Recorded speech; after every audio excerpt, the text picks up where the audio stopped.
Swords to Plowshares, Counterspell, Counterbalance top, Terminus into Jace type of strategy. We do see that Devin has won game one, and you see Adam has assembled Counterbalance and Sensei's Divine Top, and that's one of the things that's very difficult for the Reanimator deck to beat. Now, if Adam can assemble it in time, as they have a ton of 1 and 2 mana spells, and that's what Counterbalance plus Sensei's Divine Top does thrive on. Yes. It's actually good that Devin won game one because usually Reanimator is pretty favored in game ones, but the Rest in Pieces in Adam's main deck, 2 copies with 2 Enlightened Tutors, it's actually possible that he just gets, graveyard hated out of game one. But Devin did get away with taking that one down, and we are post board where Adam has access to another Enlightened Tutor and a couple of Red Elemental Blasts, a couple of more threats. Yeah. And on Devin's side, Devin's got Show and Tell. Show and Tell is obviously the biggest one. Yep. He also has 2 copies of City of Traders in his sideboard. He also has a Tidespell Tyrant if he wants to sideboard into that.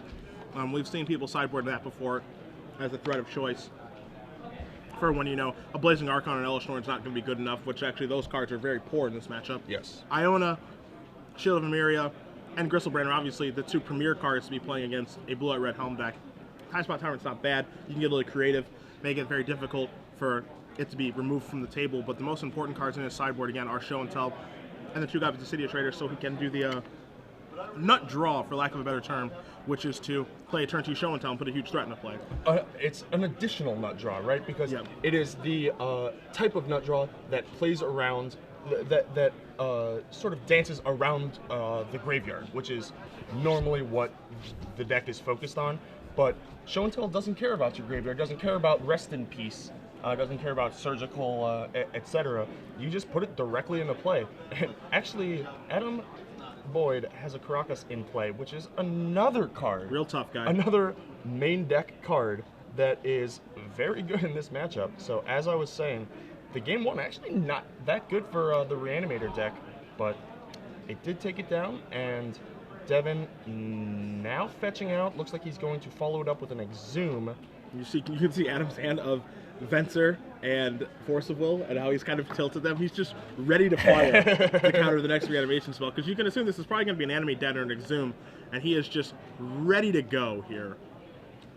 We'll see if Devin's going to pull the trigger on this reanimation spell or not. As you see him leafing through with City of Traders, he has a Brainstorm as well, and he's going to play City of Traders because this will help him play around Spell Pierce, and he is going to cast an Exhume.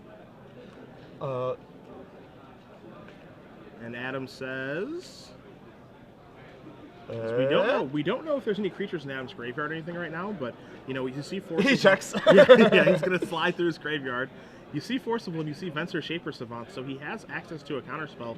The question is, does he want to use it? Yeah, do we know what the creature getting exhumed is? Because if it's Gristlebrand, then I feel like you have to counter, but if it's, say, Tidespout Tyrant. Yeah, if it's Iona, it's not that big a deal because of Caracas. If it's Inkwell Leviathan, though, which Devin does have a copy of his sideboard as well, that might be a little bit more problematic. So yeah. Adam is considering his options here because, the reason he's considering this as well is because, A, he has that Caracas, but B, he has Venser Caracas. Yeah.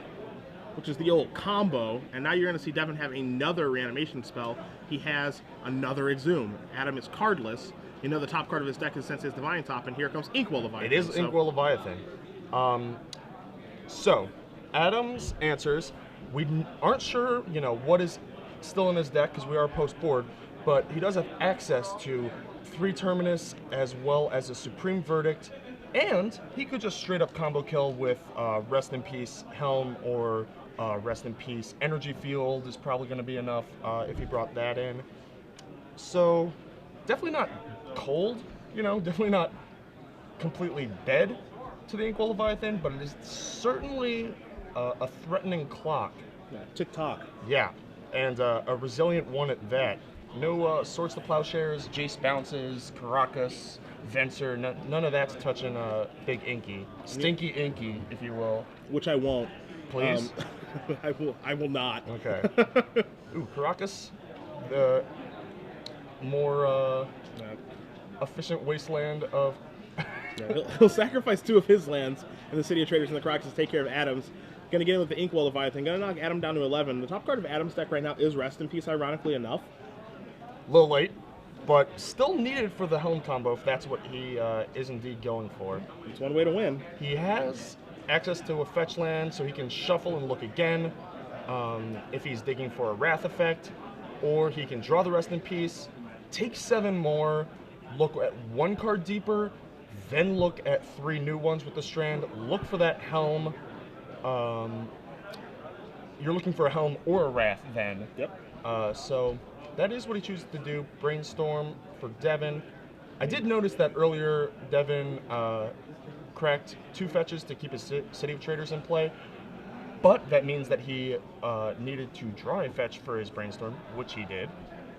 As we're going to see Adam Counterbalance hits a Brainstorm. So he's going to have a good shot to find some things to get himself out of this. Certainly. As Inkwell's going to come Attack across. you. Yeah. None of I'm not going to attack your Counterbalance or your Rest in Peace. Yeah. I'm going to attack you. Attack you. And now Adam is going to sacrifice. He's thinking about how bottlenecked his mana is going to be, and I feel like he has to crack. Yeah. If you're looking at Terminus, then your mana doesn't matter as much. But if you're looking for Helm, then you're going to need 5 to kill. So you're going to need to fetch and look now. No time for this. Like, draw your Brainstorm, cast your Brainstorm, go 1 deeper, put 2 back, then top again, go 1 deeper again. If you're still not there, then you can crack your fetch and look at 3. But that's all very mana intensive, and Adam does not have that much time. In fact, he has no time. Yeah, we'll see if everything that you've explained is what's going to happen. Vendilion, not so good. Strand, not so good. Brainstorm, not the worst. It's kind of the worst. It's not good. It's definitely not good. But it's not the worst thing I've ever seen. Yeah. It could have been, I guess, more Rest in Pieces. Yeah. So Mr. Boyd, considering his options here, I think he has to put the fetch on top. look at the new Fetch, card. look. No. Fetch and look.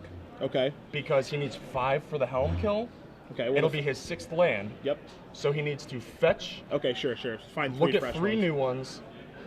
Hit the Helm, top into it, and kill. I assume that from his Brainstorm play, or cracking, not drawing his Brainstorm, he's not drawn a Terminus here. Those are very likely not in his deck. So he is going to be drawing to Helm, which is a 1-outer. For a couple turns there, he could have drawn an Enlightened Tutor, because he had, the extra turn to be able to draw it and cast it. But this turn, it needs to be Helm proper in 3 cards. One in 3. Is the way to be. That rhymes, so that's probably true. It's one of life's little mysteries. If it rhymes, it's true. Yep, time to top. Hit 1. It's the slow reveal. The slow it's the roll. slow knife that cuts the deepest. He just puts it off to the side. Yeah. Nope, that's not it. Nope, that's not it. I love Adam. He's so funny. How do we it do? might be. How do we do? No, it's not it. Force of Will, land, it looks like. So Adam, got to be one of his, one of the matchups that he's got to be the most confident in, right? Yeah, I his think deck is you know- based around Rest in Peace. His opponent's deck is based around the graveyard, and he gets 2-0'd. It's a little bit surprising, Yeah. to see that happen, especially when we cut into the game. We cut into a game where It looked like a